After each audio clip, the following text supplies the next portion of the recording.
தென்னையில வேருக்கு மருந்து கட்டுறது அப்படிங்கிறது விவசாயிகள் மத்தியில இருக்கக்கூடிய பிராக்டிஸ். இந்த வேருக்கு மருந்து கட்டுறதுக்கு வழக்கமா கண் கண்டதோர் ஒரு மந்திரம் அப்படிங்கிறது ஒரு 3 பொருள். ஒண்ணு ஒரு நியூட்டன் டானிக், 2வது பார்த்தோம்னா மோனோகுரோட்டோபாஸ், 3வது பார்த்தோம்னா காண்டாஃப். காண்டாஃப் அப்படிங்கிறது ஹெக்ஸாகோனசோல் 5% அது எஸ்சிலயும் இருக்கு, ஈசிலயும் இருக்கு. இந்த 3 மருந்து தான் விவசாயிகள் அதிகமா வேருக்கு மருந்து கட்டுறாங்க. ரூட் ஃபீடிங் அப்படிங்கிறது ரொம்ப இம்பார்ட்டான ப்ராசஸ் கோகனட்ல. அந்த கோகனட்ல ரூட் ஃபீடிங்ல மோனோகுரோட்டோபாஸ் அப்படிங்கிறத பேன் பண்ணதுனால நிறைய விவசாயிகள் இன்னொரு மோனோகுரோட்டோபாஸ்னால நிறைய ஃபீட்பேக், நிறைய பேக் அண்ட் ப்ராப்ளம்ஸ்லாம் இருக்கு, நிறைய சைடு எஃபெக்ட்லாம் இருக்கு. ஸோ உலகளவில் பேன் பண்ணப்படக்கூடிய அந்த மோனோகுரோட்டோபாஸ் அப்படிங்கிறது அதிகமா நம்ம மக்கள் ரூட் ஃபீடிங்ல கொடுக்கறது மூலமாக காய்களை விஷத்தனம் அதிகமா இருக்கு, கேன்சர் காசிங் ஏஜென்ட் அதிகமா இருக்கு அப்படின்னு நிறைய ஆய்வுகள் சொல்லுது.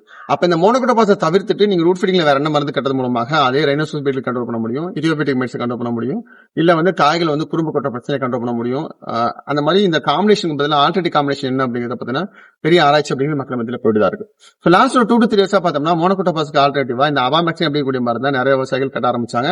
நிறைய கம்பெனிகள் அதை ட்ரை பண்ணவும் செஞ்சாங்க. கோயம்புத்தூரை சேர்ந்த ஒரு பெரிய நிறுவனம் அப்படிங்கிறவங்க ஓவி இம்பெக்ஸ் அப்படிங்கிற குரூப் ரேங்க் அதை ட்ரை பண்ணவும் செஞ்சாங்க. எனக்கு வருது ஒரு 2 to 3 இயர்ஸ் அவங்க ரொம்ப சீரியஸா அதை ஃபாலோ பண்ணாங்க. அதுல நிறைய இடங்கள் அவங்க சக்சஸ் பண்ணாங்க. அதனால ஃபீல் பண்ண முடியுது. ஸோ இதை விவசாயிகளுக்கு கொண்டு போய் சேர்க்கணும். ஏன்னா ரைட் நோ பார்த்தீங்கன்னா மோனோகுரோட்டோபாஸ் அப்படி மிகப்பெரிய டிமாண்டா இருக்கு. ஸோ இந்த டைம்ல நீங்க அபாமெக்டினை தாராளமா உபயோகப்படுத்தலாம் அப்படிங்கிறதுக்கான ஒரு விழிப்புணர்வு பதிவு தான் இந்த பதிவு. ஸோ வழக்கமா நீங்க மோனோகுரோட்டோபாஸ் கொடுக்க பதிலாக ஒரு 100 மில்லி பாக்கெட்ல நீங்க காண்டாஃப் ஊத்திக்கிட்டு பிளஸ் மைக்ரோடன் லிக்விட்ஸ் ஊத்திக்கிட்டு லிட்டருக்கு ஒரு மரத்துக்கு 5 மில்லி அப்படிங்கிறது அபாமெக்டின் நீங்க உபயோகப்படுத்துறது மூலமாக நல்ல ரிசல்ட் இருக்கிறத உணர முடியுது. நிறைய இடங்கள் அவங்க கொடுத்த சப்சிக்வெண்ட் ரிசல்ட் போட்டோஸ் வீடியோஸ் எல்லாம் பார்க்கும்போது எனக்கு ஒரு பெட்டரா ஃபீல் ஆச்சு. இதுதான் நான் விவசாயிகள் உங்களுக்கு சொல்லணும்னு ஆசைப்பட்டேன். இந்த டைம்ல மோனோகுரோட்டோபாஸ் அப்படிங்கிற மிகப்பெரிய ஷார்டேஜ்ல இருக்கு. ரேட்டும் கள்ளச்சந்தை வித்தாலும் ரேட் ரொம்ப கூட தான் இருக்கு. ஸோ பர்டிகுலரா நமக்கு கோகனட்டுக்கு வருஷத்துக்கு 2 தடவை ரூட் ஃபீடிங் கட்டணும் அப்படிங்கிறது மேண்டேட்டரி. அப்படி கட்டுறது மூலமாக தான் அதிகமாக இன்செக்ட் இன்ஃபெக்ஷன்ல இருந்து தாவரங்களை காப்பாற்ற முடியும் அப்படிங்கிறது உங்களுக்கும் தெரியும், விவசாயிகள் நமக்கும் தெரியும்.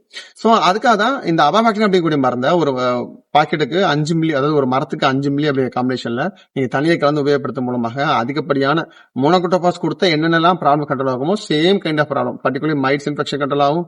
இந்த நம்ம இடியோபேட்டிக் மைட்ஸ் சொல்லக்கூடிய மேல காய் மேல சொரிசியா வருது இல்லையா, அது கண்ட்ரோல் ஆகும்.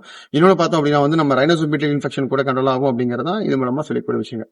இந்த வீடியோ அப்படிங்கிறது நான் ஒரு வருஷம் மாதிரி போகணும்னு நினைச்சேன். சரி ரிசல்ட் எப்படி இருக்கு அப்படிங்கறத டிராஸ்டிக்கா பார்த்துட்டு போகணும் அப்படிங்கறத வேணாலும் வெயிட் பண்ணேன். லாஸ்ட் 2 to 3 இயர்ஸ் இந்த ப்ராக்டிஸ் அப்படிங்கிறது மக்கள் மத்தியில் இருக்கதான் செய்யுது. மோனோகுரோட்டோபாஸ்க்கு மாற்று மருந்து அப்படிங்கிறது இந்த டைம்ல நமக்கு தேவைப்படுது.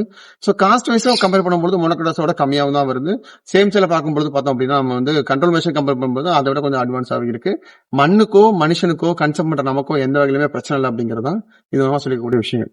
நீங்க தென்னை விவசாயம் இருக்கீங்கன்னா கண்டிப்பா ரூட் ஃபீடிங்ல மோனோகுரோட்டோபாஸ் ஹேபிட் இருந்ததுன்னா அதை தூக்கி போட்டுட்டு இந்த அபாமெக்டின் அப்படிங்கிற மாதிரி தான் நீங்க தாராளமாக பிரச்சனை அப்படிங்கிறதா நான் இது மூலமா சொல்லி ஆசைப்படுறேன். நிறைய விவசாய சம்பந்தப்பட்ட தகவலை தெரிஞ்சுக்கிறதுக்கு மறக்காம யூடியூப் சேனல் சப்ஸ்கிரைப் பண்ணுங்க.